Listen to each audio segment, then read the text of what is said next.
창세기 2장 18절부터 25절 한 절씩 교독합니다. 여호와 하나님이 이르시되 사람이 혼자 사는 것이 좋지 아니하니 내가 그를 위하여 돕는 배필을 지으리라 하시니라.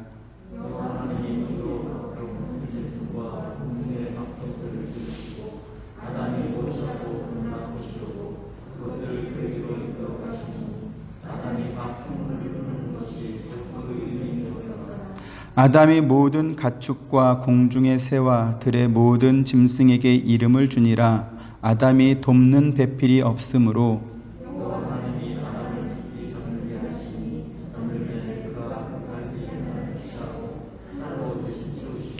여호와 하나님이 아담에게서 취하신 그 갈빗대로 여자를 만드시고 그를 아담에게로 이끌어 오시니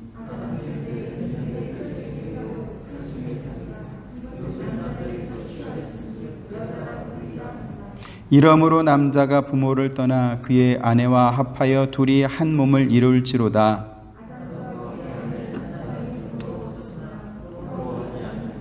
아멘. 18절에 여호와 하나님이 이르시되 사람이 혼자 사는 것이 좋지 아니하니 내가 그를 위하여 돕는 배필을 지으리라 라고 하신 이 말씀을 오늘 우리가 주목해서 보길 원합니다. 이전까지는 하나님께서 창조하신 것들을 보면서 다 보시기에 좋았더라 이렇게 말씀했습니다. 그런데 사람이 혼자 사는 것은 좋지 않다 이렇게 하시면서 그를 위하여 돕는 배필을 만들어 주겠다 이렇게 말씀하고 있습니다. 먼저 우리가 성경에서 분명히 확인해야 될 것은 뭐냐 하면 좋다와 좋지 않다 이것을 판단하고 또 그 문제를 해결하시는 이가 오직 여호와 하나님 뿐이시다라고 하는 사실입니다. 아담은 자기만 짝이 없는 혼자 살고 있었다는 사실을 그전까지 알지 못했습니다. 그것은 19절 20절에 보면 하나님께서 각종 들짐승과 각종 새를 아담에게로 이끌어 왔을 때 그가 부르는 대로 그들의 이름이 된 것을 통해서 우리가 확인할 수 있는 것이지요. 하나님께서 각종 들짐승과 새들을 아담에게로 이렇게 이끌어 오실 때 마치 패션쇼에 선 모델이 디자이너의 옷을 입고 한 명씩 이렇게 무대를 걸어가는 것처럼 그렇게 하나씩 하나님께서 아담에게로 이끌어 왔을까요? 아마도 그 짐승의 특색을 가장 잘 보여줄 수 있는 상태로 아담에게로 데리고 왔을 것입니다. 당연히 무리를 지어서 생활하는 짐승의 모습을 그대로 아담에게 보여주었을 것이다 라는 것이죠.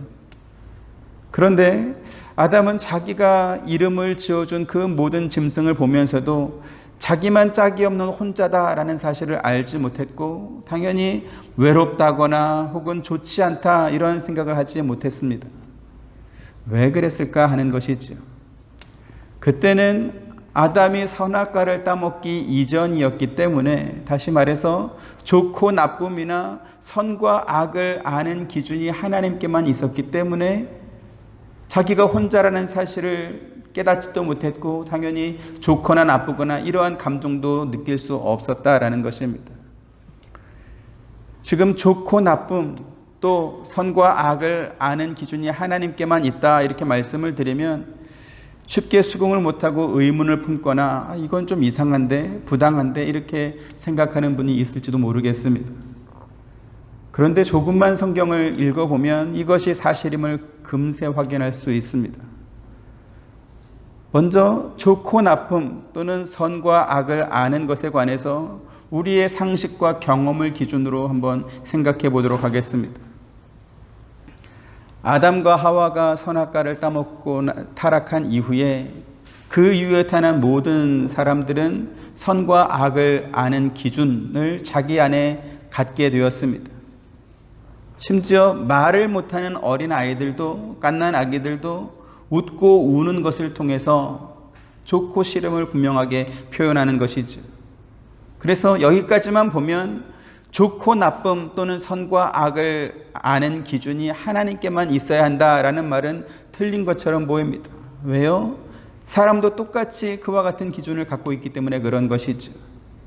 하지만 사람과 하나님이 결정적으로 다른 아주 중요한 이유가 있습니다. 그건 뭐냐면 사람은 좋고 나쁨을 알고 또 선과 악을 깨달았다고 해도 나쁜 그것을 좋게 만들거나 악한 그것을 선하게 만들 그러한 능력이 없다라는 사실입니다. 왜 그렇습니까? 먼저 첫 번째로 사람은 그 나쁜 것을 알았다. 이게 훨씬 더 좋다라는 것을 알았다 할지라도 그것을 언제나 자기에게 유리한 쪽으로만 사용하고 있기 때문에 그렇습니다. 아담과 하와가 하나님께서 먹지 말라라고 하는 이 선악과를 따먹은 후에 그들은 자기를 찾아오시는 하나님의 소리를 들었습니다. 그리고는 나무 뒤에 몸을 숨겼지요. 하나님께서 아담을 찾아오셔서 왜 숨었는지 그리고 왜 치마를 엮어서 몸을 가렸는지 물었습니다. 그러면서 내가 너희에게 먹지 말라라고 명한 그 나무의 열매를 먹었느냐 이렇게 또 물어보셨지요. 그때 아담이 어떻게 했습니까? 그 책임을 하와에게로 돌렸습니다. 하나님께서 나에게 데려온 그 여자가 나한테 먹으라고 주었습니다. 또 하와는 하나님이 만드신 그 뱀이 나에게 이것을 먹도록 꼬셨습니다. 그래서 먹었습니다. 이렇게 죄의 책임을 다른 누군가에게로 전가했습니다. 잘못된 것을 알고 나쁜 것이 발각되었을 때 그것을 인정하고 돌이키기보다는 자기를 합리화하고 그 책임을 다른 누군가에게 돌리는, 그렇게 책임을 전가하는 데 빠른 것이 바로 사람입니다. 두 번째로 사람은 악하고 나쁜 것을 알았다 할지라도 그것을 선하고 좋게 만들어낼 능력이 없기 때문에 그렇습니다. 아담과 하와는 자기들이 하나님의 말씀을 듣지 않고 선악과를 따먹은 것이 잘못인 줄은 알았지만, 그러나 그들이 잘못 행한 그것을 이렇게 좋게 회복하는 그것으로 만들지 못했습니다. 오히려 책임을 전가함으로 인해서 관계가 더욱더 나빠지고 말았던 것이죠. 동생을 죽였던 가인도 역시 마찬가지입니다. 네 동생 아벨이 어디 있느냐 이렇게 물었을 때 내가 동생을 지키는 자입니까? 이러면서 모른 척 하다가 나중에는 자기가 동생 죽인 것이 분명해지고 나니까 내가 받을 죄벌이 너무 크다라고 하면서 하나님께 오히려 따져 물었습니다. 항변했습니다. 잘못을 인정하고 돌이키기보다는 자기를 유리하게 자기의 책임을 면하는 쪽으로만 이렇게 기울었던 것입니다. 우리 사람이 하는 일이 언제나 이렇습니다. 우리는 잘못한 것을 발견하고 깨달았다 할지라도 그것을 좋은 쪽으로 바꾸거나 좋게 만들어낼 그러한 능력이 없습니다. 오히려 상황을 더 악하게 만들 뿐이지요. 사울이 다윗을 미워해서 죽이려고 했습니다.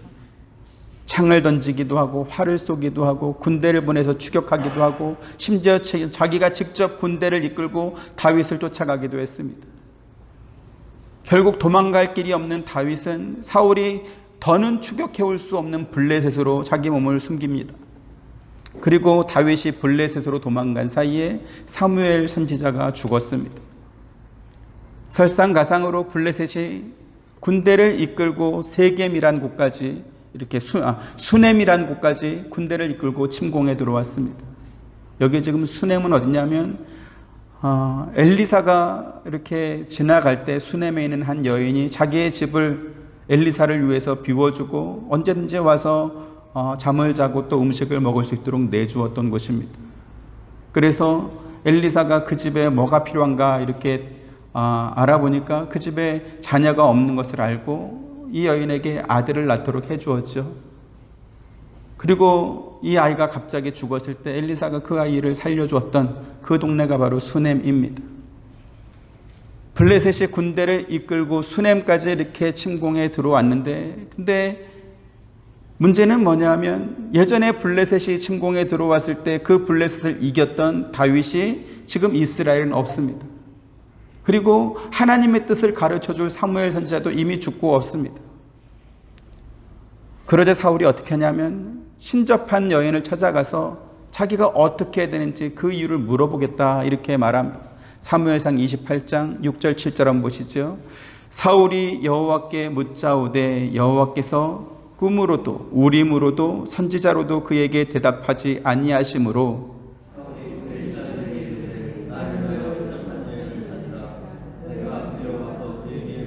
네, 하나님이 꿈으로도 선지자로도 사울에게 말씀하지 않은 이유가 무엇일까요? 그것은 사울이 여호와 하나님의 말씀을 버리고 순종하지 않았기 때문에 그랬던 것입니다. 사무엘상 15장 26절 또 보십니다. 시작.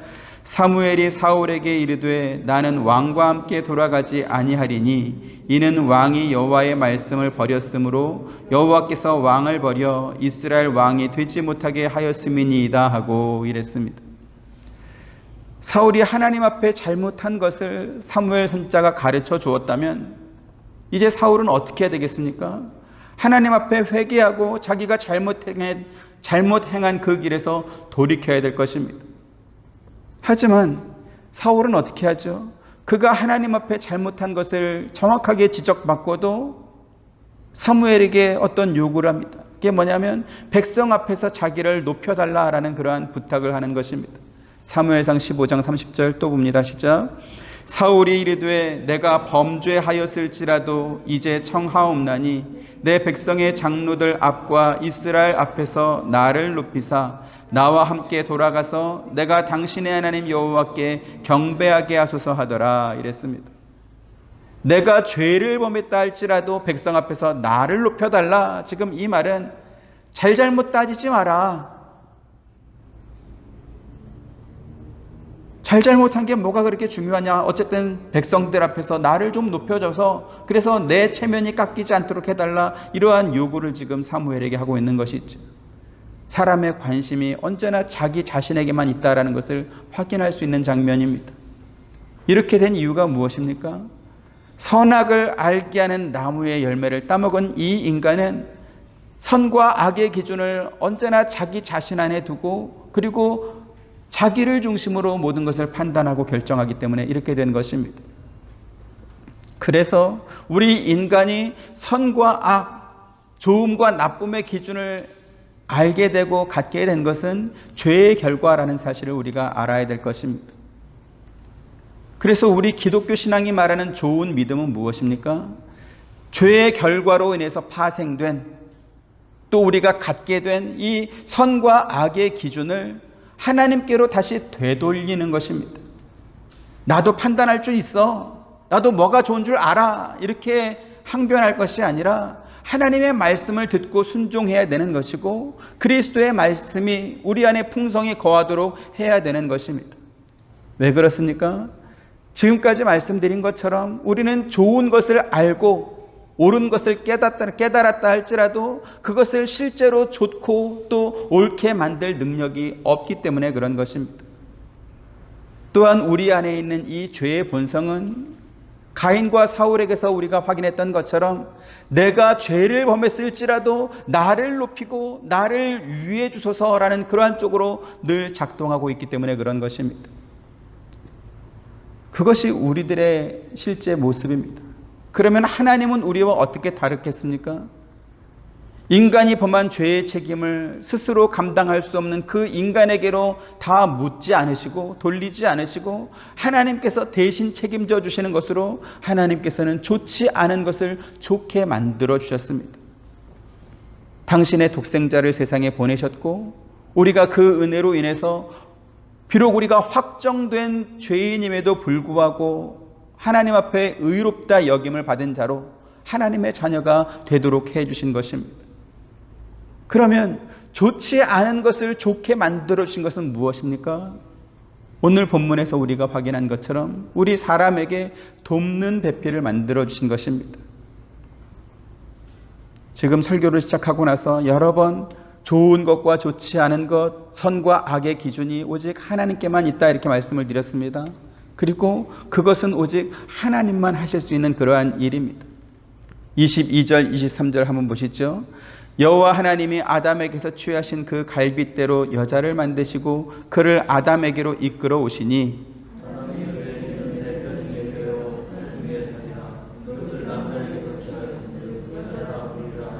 네, 사람이 혼자 사는 것이 좋지 않다라고 하신 하나님께서 사람의 좋지 않은 그것을 좋게 만들기 위해서 돕는 배필을 만들어 주셨습니다. 여기서 하나님께서 데려온 그 사람을 보면서 아담이 뭐라 하는지 한번 보겠습니다. 이것을 남자에게서 취하였으니 뭐라고 부르겠다고요? 여자라 부르겠다, 이렇게 말합니다. 우리가 이 뜻을 정확하게 알아야 되는 것이지. 아담이 여자를 만나기 전에 한 일이 있었습니다. 그게 뭐냐면 하나님께서 아담에게로 모든 들짐승과 또 새들을 이끌어 오셨을 때 아담이 그들의 이름을 지어 주었고, 또 아담이 지어준 그 이름이 그 모든 것들의 이름이 되었습니다. 어떻게 해요? 아담은 하나님께서 그것들을 지으신 의도와 뜻을 분명히 알았고, 또 그에 합당한 이름을 지어 주었으며 하나님께서도 아담이 지어준 그 이름들이 하나님의 마음과 뜻에 맞았기 때문에 그대로 허락했던 것입니다. 그래서 19절에 보면 아담이 각 생물을 부르는 것이 곧 그의 이름이 되었더라, 이렇게 말씀한 것은 아담이 각 생물에 지어줬던 그 이름이 하나님의 뜻과 똑같았다라는 것이죠.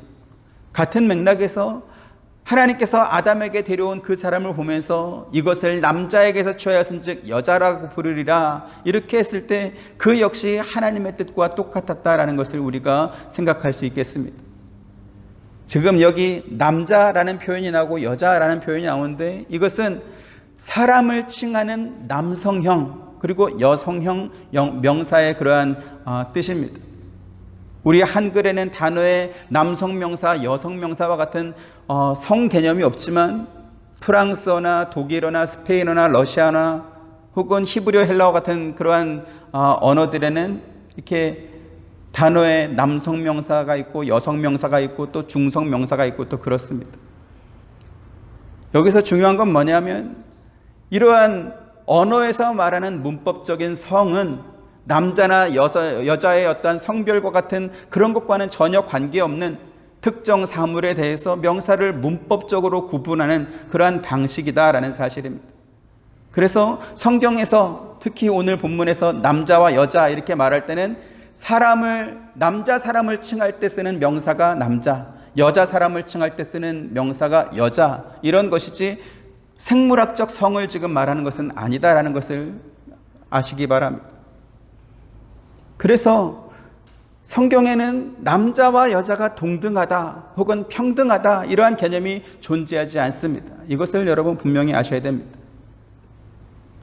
그림 하나 없이 깨알 같은 글씨로 가득한 이 두꺼운 성경책에 그래서 평등이라는 단어가 없습니다. 왜 없을까요? 이것을 남자에게서 취하였으니 여자라 부르리라, 이렇게 말씀하고 있죠. 남자와 여자가 한 몸에서 나왔기 때문에 평등이라는 말이 있을 수 없는 것입니다. 그래서 아담이 하와에게 뭐라고 말합니까? 이는 내 뼈 중에 뼈요 살 중에 살이다, 이렇게 말하는 것입니다. 평등이라는 단어가 이제 앞으로 계속 나올 겁니다. 여러분 기억하시기 바랍니다. 성경에서 말하는 사람이 곧 남자 곧 여자입니다. 그리고 여기엔 평등의 개념이 없습니다. 아담이 말했던 이는 내 뼈 중에 뼈요 살 중에 살이라는 이 말에 근거해서 이러한 예를 좀 드리겠습니다. 발꿈치 뼈하고 두개골 뼈는 평등합니까? 평등하지 않습니까? 엉덩이 살과 볼살은 평등합니까? 평등하지 않습니까? 이렇게 말하는 사람 있나요? 없나요? 그런 사람 없습니다. 똑같은 뼈인데 왜 어떤 뼈는 이렇게 냄새나는 신발 속에 하루 종일 갇혀 있으면서 온몸의 무게를 지탱하고 하루 종일 걷고 서야 됩니까? 근데 또 왜 어떤 뼈는 머리 꼭대기에 이렇게 해서 호의호식합니까? 평등합니까? 평등하지 않습니까? 왜 어떤 살은 이렇게 예뻐져라 예뻐져라 그러면서 화장 이렇게 발라주고 또 성형수술도 해주는데 왜 어떤 살은 이렇게 의자에 눌려가지고 이렇게 계속 있어야 됩니까? 평등합니까? 평등하지 않습니까? 이렇게 평등을 따지는 사람은 아마 없을 것입니다. 누군가 그렇게 그것을 따진다면 그 사람은 평등의 개념을 전혀 모르는 사람이지. 그런데 희한합니다. 오늘날 자유주의 신학을 하는 사람들은 이렇게 남성과 여성으로 구분한 뒤에 남녀 평등을 주장하더니 이제는 그 평등의 범위에 성소수자까지 이렇게 포함하고 있습니다. 그들은 뭐라고 말하냐면 교회에서 사람을 차별하는 것이 말이 되냐? 모든 사람들은 다 평등하다라고 말하면서 동성애에 대한 혐오와 저주를 그치고 이제는 그리스도의 사랑으로 껴안아야 된다 이렇게 말합니다. 자유주의 신학을 하는 사람들이 남녀 평등을 주장하면서 가려던 목적지가 어디였는가 확인할 수 있는 것이지. 하나님께서 미워하시고 가증 여기시는 동성애를 인정하는 그것이 목적이었음을 우리가 확인할 수 있는 것입니다. 그래서 오늘 우리가 본문을 통해서 분명히 확인해야 될 것이 뭐냐면 하나님께서 만드신 이 남자와 여자 사이에 정말로 차별이 있었느냐? 에덴 동산에서 남녀 평등을 외쳐야 할 만큼 그렇게 불편한 것이 있었느냐라고 하는 것입니다.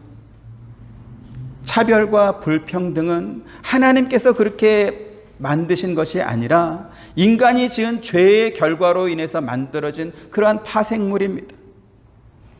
하나님께서 사람을 위해서 동산을 만들어 주시고 그 기준과 질서를 정하시고 또 하나님의 공의로 통치하셨던 그곳에서는 남녀 간의 차별이나 불평등이 없었습니다.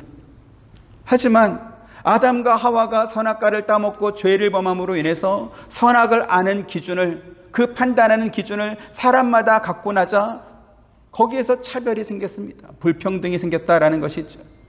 왜요?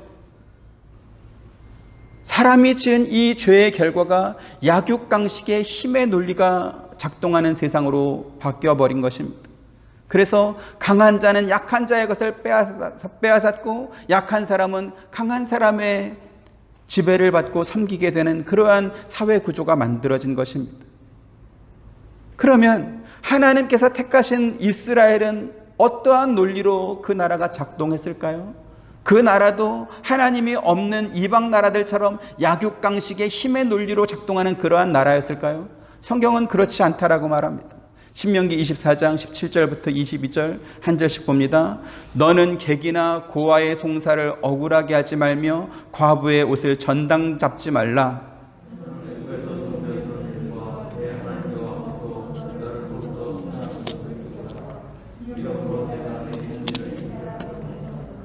네가 밭에서 곡식을 벨 때에 그 한 뭇을 밭에 잊어버렸거든 다시 가서 가져오지 말고 나그네와 고아와 과부를 위하여 남겨두라. 그리하면 내 하나님 여호와께서 내 손으로 하는 모든 일에 복을 내리시리라.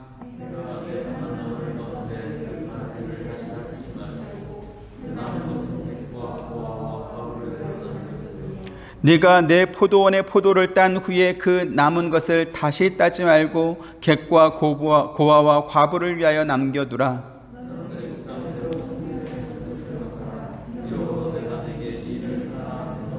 네, 하나님께서 이스라엘 백성들을 향해서 이 일을 행하라고 강력하게 명령하는 것이 있습니다. 무엇입니까? 약자에 속한 나그네와 고아와 과부를 억울하게 하지 말고 그 없는 소유마저도 전당 잡아서 더 괴롭고 힘들게 하지 말고 그들을 도와주라라는 것이지.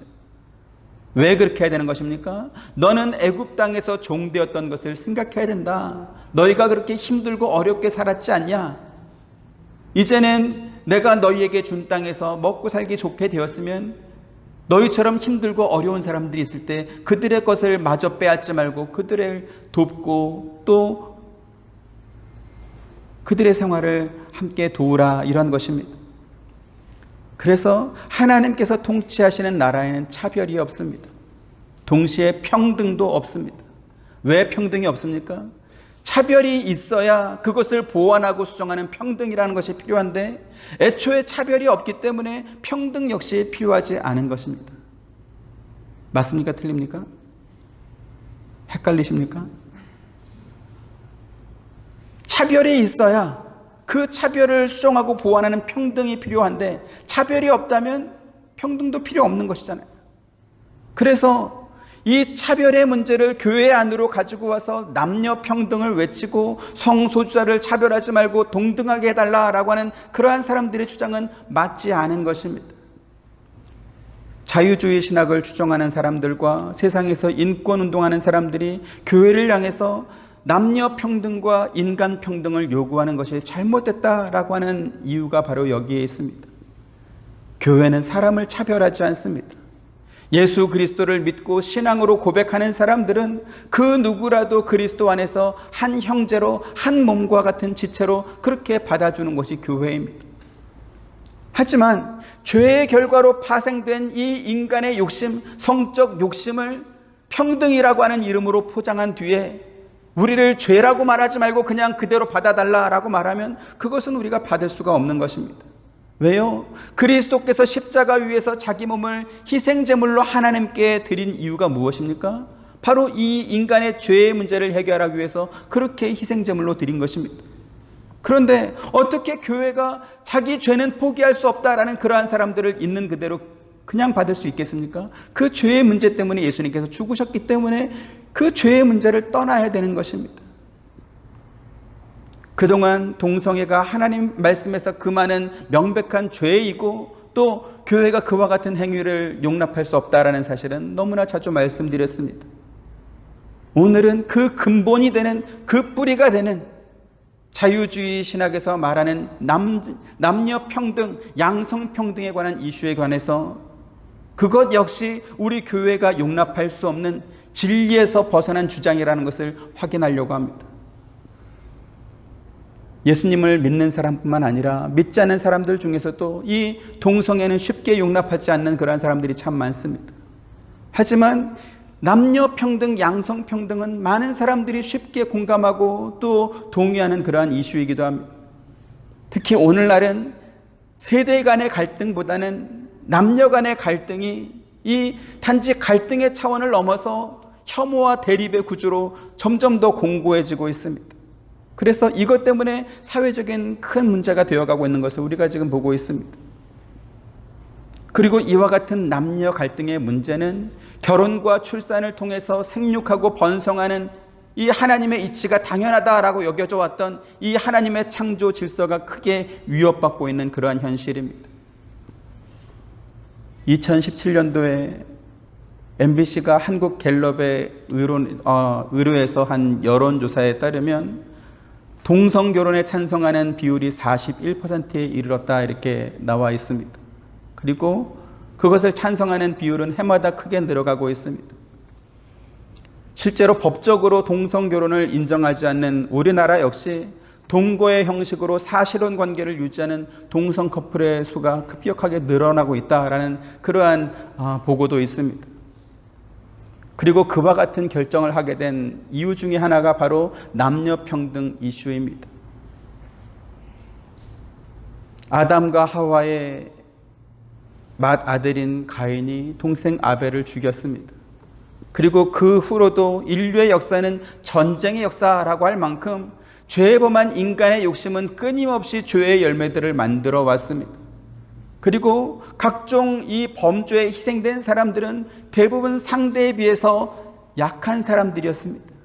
남자고 여자고 할 것 없이 자기보다 힘이 약한 사람들을 괴롭히고 또 죽이고 했던 것입니다. 이것은 남녀 갈등 때문에 생긴 문제가 아니고요. 동서고금을 막론하고 사회 공동체를 구성하고 살아왔던 인류의 역사에서 끊임없이 반복되고 또 증명된 사실이기도 합니다. 그런데 각자 자기 욕심을 따라 살았던 사람들이 또 여러 가지 자기들만의 이유로 행했던 이 범죄를 마치 남녀 갈등 때문에 생긴 것처럼 사회적 분위기를 만들어가기 시작했습니다. 언제부턴가요? 마치 낚시에 사용하는 미끼처럼 남녀 갈등을 막 부풀려서 맞지 않는 남녀가 결혼해서 사는 것보다는 생각과 감정이 통하는 동성끼리 사는 것이 훨씬 낫다, 이러한 분위기를 또 만들어가고 있습니다. 영화가 그렇게 만들어지고 드라마가 그렇게 만들어지고 노래가 그렇게 만들어지고 소설이 그렇게 만들어지고 그래서 전반적인 문화를 그렇게 만들어가는 것입니다. 오늘 제가 충격적인 뉴스를 하나 봤습니다. 연합뉴스에서 오늘 발표된 뉴스입니다.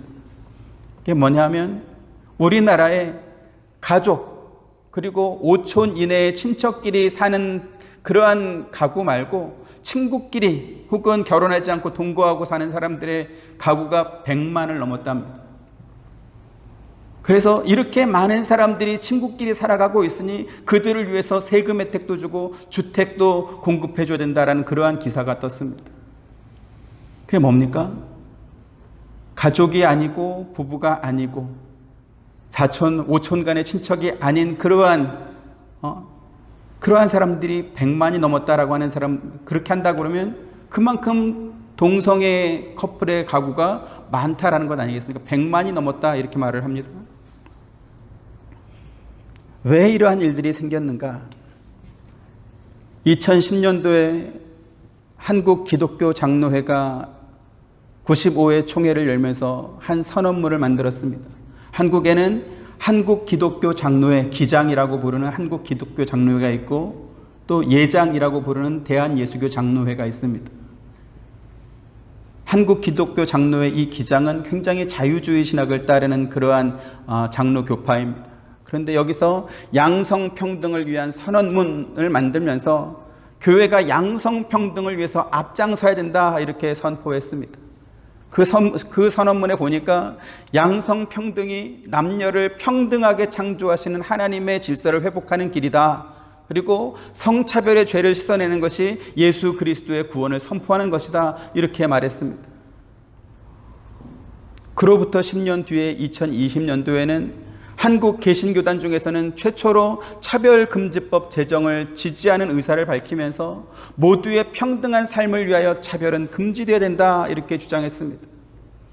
그들은 우리 그리스도인들은 먼저 그리스도의 마음으로 성소수자를 비롯해서 우리 사회의 소수자들을 대해야 된다라고 말하면서 그들의 주장을 더욱더 분명하게 했습니다. 남녀 평등에서 시작한 용어가 시간이 지나면서 변하고 있다는 사실을 우리가 알아야 됩니다. 주목해야 됩니다. 한국 기독교회에서 남녀 평등을 주장하면서 최초로 여성에게 안수를 주었던 이 한국 기독교 장로회가 그 용어를 양성평등으로 바꾸더니 이제는 모두의 평등한 삶을 위하여로 이렇게 또 확장시켜서 바꿔 나갔습니다. 그 후에 장로교단의 이름으로 교회에서부터 성차별의 죄를 씻어내야 된다. 그리고 모두에게 평등하게 대하자라는 선언문까지 선포하고 나니까 이제는 교회가 이 세상에서 교회를 어떻게 보겠습니까?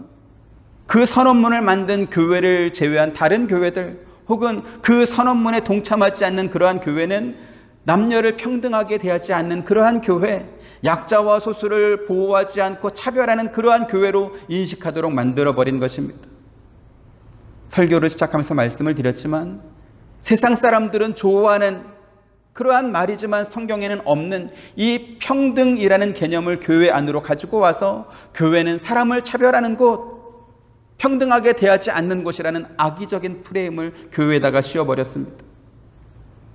그래서 오늘 본문 말씀을 우리가 정확하게 이해해야 되는 것입니다. 하나님께서는 남녀를 평등하게 창조하신 것이 아니라 돕는 배필로 창조하셨습니다. 그러면 돕는 배필은 무엇입니까? 오늘 18절 다시 보시죠. 시작. 여호와 하나님이 이르시되 사람이 혼자 사는 것이 좋지 아니하니 내가 그를 위하여 돕는 배필을 지으리라 하시니라 이랬습니다. 하나님이 창조하신 모든 것이 좋았지만 사람이 혼자 사는 것은 좋지 않다라고 합니다. 그래서 하나님께서 그 좋지 않은 것을 좋게 만들기 위해서 돕는 배필을 지어주셨습니다. 지금 이 말은 남자와 여자가 서로 도와줌으로 인해서 하나님의 좋음을 완성할 수 있다라는 그러한 의미입니다. 그러면 남자와 여자는 어떻게 서로 도와서 하나님의 좋음을 완성할 수 있을까요? 에베소 5장 31절 32절 봅니다. 시작. 그러므로 사람이 부모를 떠나 그의 아내와 합하여 그 둘이 한 육체가 될지니. 네, 그리스도와 교회에 대해서 말하면서 부부관계를 예로 들어서 설명하고 있다 이렇게 말씀하죠.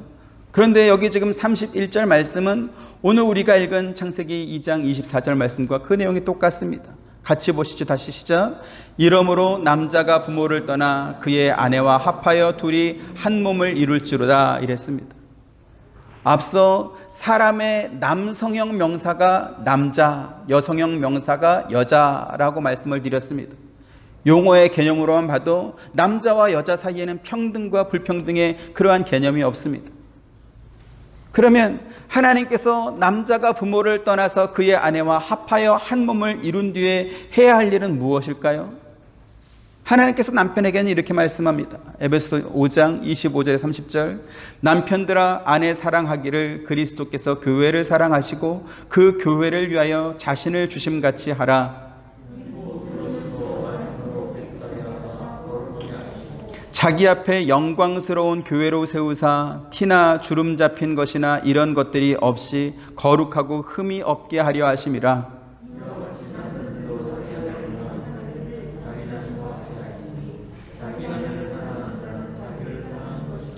누구든지 언제나 자기 육체를 미워하지 않고 오직 양육하여 보호하기를 그리스도께서 교회에게 함과 같이 하나니. 네, 그리스도께서 교회를 사랑하시고 자신을 내어준 것 같이 아내를 사랑하라 이렇게 말씀하고 있습니다. 그러면서 누구든지 자기 육체를 미워하지 않고 보호하지 않느냐, 그러면서 사람이 자기 몸을 사랑하는 것처럼 아내를 사랑해야 된다 이렇게 말씀하시죠. 지금 이 말씀이 바로 오늘 본문의 아담이 하와에게 했던 말과 같은 것입니다. 이는 내 뼈 중에 뼈요 살 중에 살이다 라는 그러한 뜻입니다. 그러면 아내가 해야 될 일은 무엇이겠습니까? 에베소 5장 22절부터 24절, 아내들이여 자기 남편에게 복종하기를 주께 하듯 하라.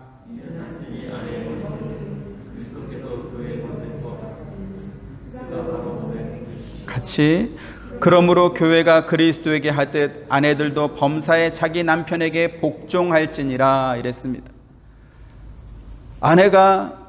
아내는 교회가 주님의 명령에 순종하는 것처럼 자기 남편에게 복종해야 된다 이렇게 말씀합니다.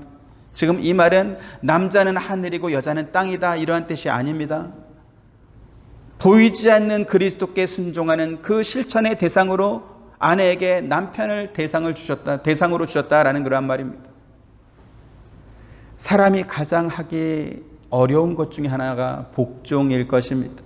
왜요? 복종은 자기를 내려놔야 할 수 있는 것이기 때문에 그렇습니다. 그런데요, 하나님께서 남편과 아내에게 하라고 명령하신 이 내용을 자세히 여러분 보시기 바랍니다. 남편에게는 아내를 사랑하라 라고 말씀하셨고 아내에게는 남편에게 복종하라 이렇게 말씀했습니다.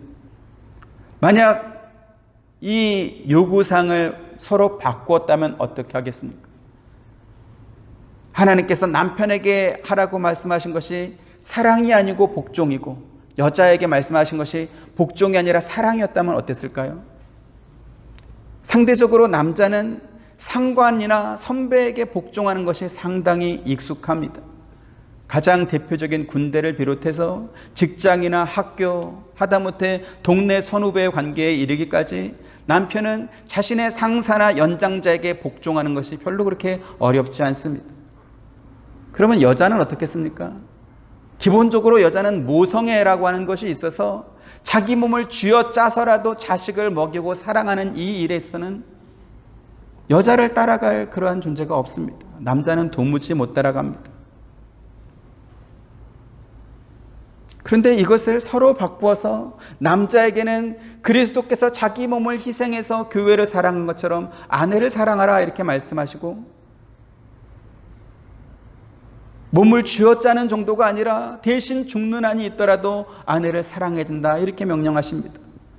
아내에게도 교회가 그리스도께 복종하는 것처럼 남편에게 복종하라 이렇게 또 말씀합니다. 제가 우리 여성분들께 묻겠습니다. 남편에게 복종하는 게 쉽습니까? 어렵습니까? 당연히 어렵죠.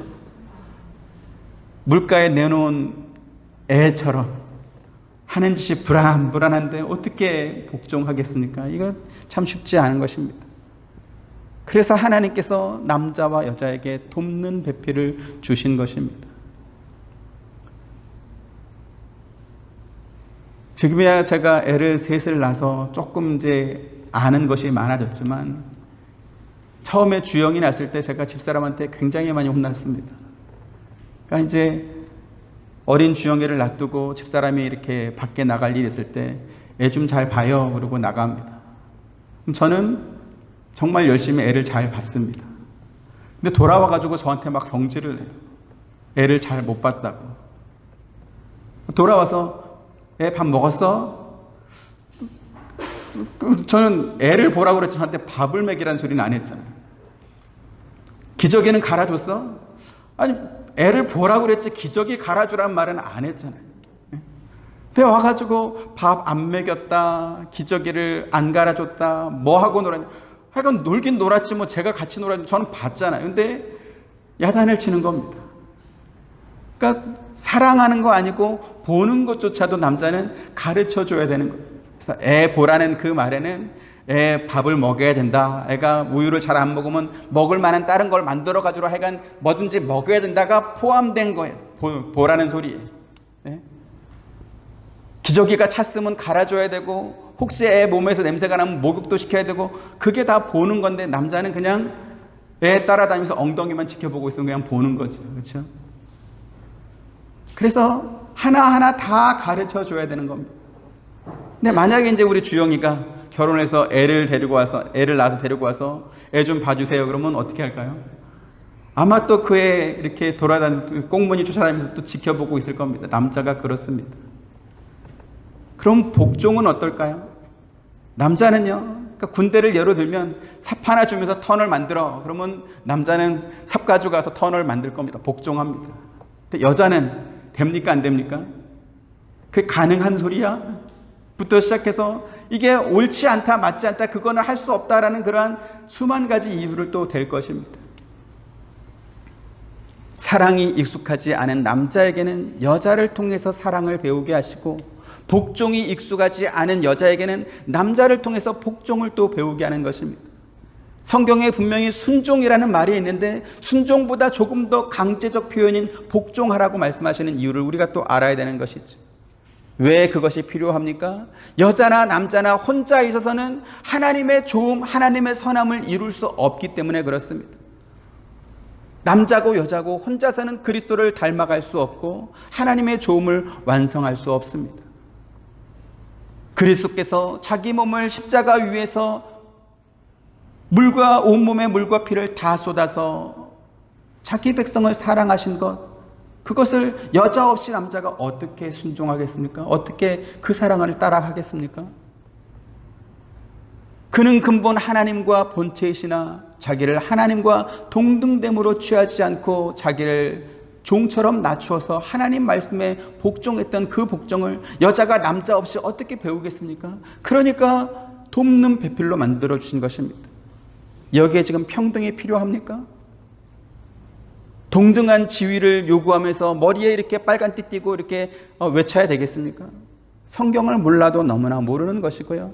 하나님께서 남자의 몸에서 여자를 만들어서 돕는 배필로 아담에게 데려온 이유를 모르는 것입니다. 우리는 거대한 뚝도 아주 작은 구멍 하나로도 무너질 수 있다는 사실을 알고 있습니다.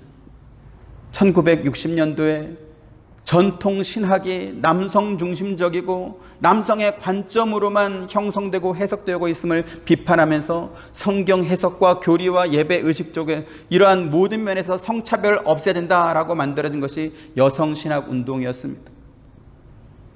그들은 우리가 아는 주기도문에 하늘에 계신 우리 아버지여 라고 하는 이 부분이 여성에 대한 차별로 해석해서 하늘에 계신 우리 아버지 그리고 우리 어머니 이렇게 해석해야 된다, 이렇게 우리가 주기도문 해야 된다, 이렇게 외쳤습니다. 이렇게 페미니즘에서 시작한 여성신학은 오늘날 동성애 옹호로 그렇게 발전하고 있습니다. 성경을 하나님의 말씀으로 받는 것이 아니라 세상의 이념으로 재해석해서 남성이 보는 성경, 여성이 보는 성경, 고용주가 보는 성경, 노동자가 보는 성경, 백인이 보는 성경, 흑인이 보는 성경, 이렇게 보는 사람마다 성경을 다르게 해석하고 다르게 이렇게 만들어낸다면 우리 기독교가 어디로 가겠습니까?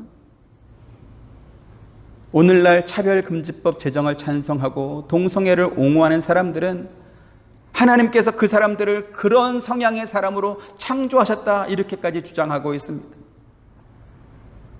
미국의 연합감리교단은 작년이죠. 2021년부터 교인 등록부에 남성과 여성 말고 남자도 여자도 아닌 간성이라고 하는 그 내용을 표기해서 동성애자의 등록을 돕고 있다고 합니다. 작년부터 그렇게 실시되었습니다. 1960년대 여성신학에서 시작한 이 페미니즘 운동이 불과 60년 만에 세계 기독교회가 남자도 여자도 아닌 중간성을 가진 사람도 하나님이 창조했다, 이렇게 하나님이 창조하신 것을 남성과 여성이 아닌 중간성, 본인이 선택할 수 있는 그러한 성도 하나님이 만들어냈다, 이렇게까지 주장하고 있습니다. 그래서 우리가 성경을 바로 알아야 되는 것이죠. 바로 배워야 되는 것입니다. 성경을 읽고 배울 때 이 말씀을 우리에게 주신 하나님의 뜻에 따라서 우리가 읽고 배우고 또 따라야 될 것입니다. 다시 말씀드리지만 성경에는 평등이라는 단어가 없습니다. 여러분이 집에 가셔서 인터넷으로 성경 검색을 한번 해보십시오. 평등이라는 말이 있는가? 왜 성경에 평등이 없습니까? 하나님께서 사람을 만드실 때 차별되게 만들지 않았기 때문에 평등이 없는 것입니다. 평등은 인간의 죄로 인해서 만들어진 부속물입니다. 각자 자기가 선악의 기준, 좋고 나쁨의 기준을 갖다 보니까 거기에서 힘의 논리가 생겼고 그 힘의 논리 때문에 차별이 생긴 것입니다. 자, 그러면 이제 우리가 해야 될 일은 무엇이겠죠? 우리의 죄를 회개하고 하나님께서 우리를 창조하셨던 원래 상태로 돌아오기 위해서 에베소 말씀처럼 남자는 사랑을 연습하고 여자는 복종을 연습해야 되는 것입니다. 그런데 죄를 회개하고 말씀에 순종할 생각은 하지 않고 여성과 성소수자를 차별하지 말라, 이렇게 주장하고 있습니다. 번지수를 잘못 찾아도 한참 잘못 찾았습니다. 교회는 그런 요구를 들어주는 것이 아닙니다. 남자와 여자는 평등을 요구하는 존재가 아니라 돕는 배필입니다. 사람에 대한 하나님의 선함, 하나님의 좋음은 남자 혼자나 혹은 여자 혼자 이룰 수 없게 되어 있습니다. 그래서 결혼을 해야 되는 것입니다. 왜요? 그래야 남자가 사랑을 배우고 여자는 복종을 배울 수 있기 때문에 그렇습니다. 에베소 5장 33절 같이 한번 보시죠. 그러므로 여러분도 각자 자기 아내를 자기 자신처럼 사랑하고 아내도 자기 남편을 존경하십시오, 이랬습니다. 우리는 모두 돕는 배필로 창조된 사람들입니다. 우리가 이 일을 잘할 때 우리를 통해서 하나님의 선하심과 하나님의 좋으심이 완성될 것입니다. 이루어질 것입니다. 저와 여러분, 우리 하와이 서부 장로교회가 이 일에 잘 순종할 수 있게 되기를 주님의 이름으로 축원드립니다. 은혜로우신 아버지 하나님, 감사합니다. 하나님께서 사람을 남자와 여자로 창조하시고 돕는 배필로 만들어 주셨습니다. 남자와 여자 사이에는 차별이 없습니다. 따라서 평등도 없습니다. 그런데 세상의 논리를 교회로 가지고 와서 마치 교회가 사람을 차별하는 것처럼, 불평등하고 불공정한 것처럼 그렇게 프레임을 씌우고 말았습니다. 또 교회 안에 많은 사람들도 그것이 옳은 줄 알고 교회 안에서 차별을 없애자고 주장하고 있습니다. 하나님의 뜻에는 관심도 없고 선악의 기준과 옳고 좋음의 기준을 사람마다 자기 안에 두고서 자기가 하나님을 해석하고 자기가 하나님을 재단하는 이러한 악한 세상에서 우리가 살아가고 있음을 다시 한번 확인하고 있습니다.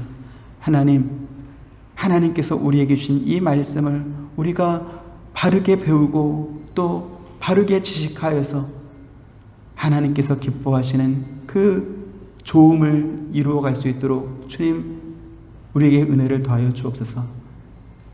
남자는 여자를 통하여 사랑을 배우고 여자는 남자를 통해서 복종을 배워갑니다.